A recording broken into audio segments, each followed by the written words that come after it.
আমরা পাহাড়ের চূড়ার কাছাকাছি, একদম ঠিক ওই লাইটগুলো হচ্ছে চূড়াটা, কিন্তু এই পর্যন্ত সম্ভবত মানে সেফটি ভাবে সবাই আসে। তো আশেপাশে সবাই মনে হয় বারবিকিউ পার্টি। আর সামনে দেখা যাচ্ছে ক্যাফেটেরিয়াও আছে, এখানে চা সব পাওয়া যায়, চা তারপর স্যান্ডউইচ বার্গার সব পাওয়া যায়। যে ধোয়া উঠছে পাশের গাড়িটার ওই পাশেও কিন্তু বারবিকিউ হচ্ছে, আর আমাদের বারবিকিউ চুলা সেটিং হচ্ছে।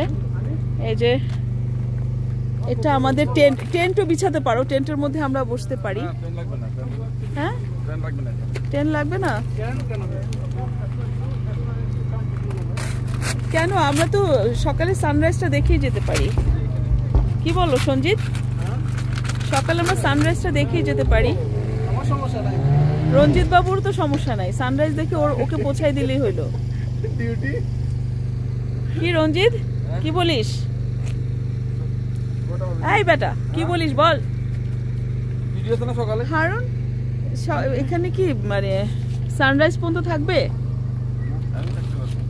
তুমি থাকতে পারবে সত্যি? তাহলে প্রবলেমটা কাকে নিয়ে? রঞ্জিতকে নিয়ে।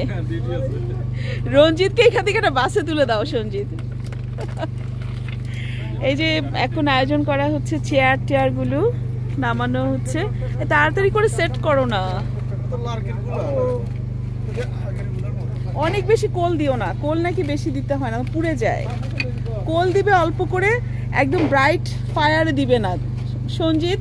একদম যখন আগুনটা ব্রাইট করে জ্বলবে তখন না, যখন কয়লা থেকে আগুনটা বের হবে তোমাদের কিন্তু চিকেন পুড়ে যায়, বুঝেছো? না না, ওই চিকেন চারকোল খেতে একদম ভালো লাগে না। আমি দেখছি তো, এটা হচ্ছে যখন কয়লা থেকে আগুনটা বের হবে তখন তুমি করবা।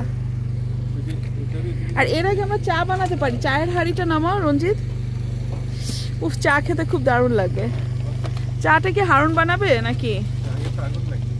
হ্যাঁ আগুন তো লাগবে না, আগুনটা সেটাই বললাম, এই জন্যই প্রথম আগুনে চাটা বানাতে হবে, প্রথমে চিকেন দিবে না কিন্তু।